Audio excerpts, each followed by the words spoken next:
आजकाल सेक्शन 125ची म्हणजे पोटगीची केस करण्यापेक्षा डोमेस्टिक व्हायलन्सची केस करण्याला प्राथमिकता दिली जाते महिलांकडून.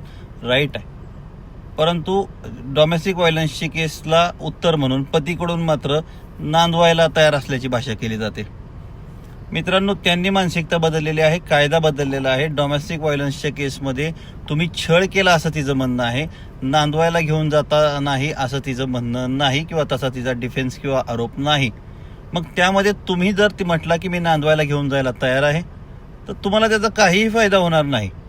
तर तिने केलेले आरोप हे कसे खोटे आहेत आणि तिनं तुमचा कसा छळ केला हे सिद्ध करणं तुम्हाला गरजेचं आहे.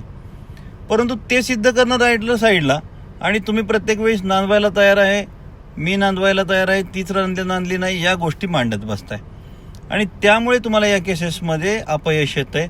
तुम्ही जर तुमचे स्वरूप बदललेलं नाही तर प्रत्येक वेळेस अपयशच मिळेल.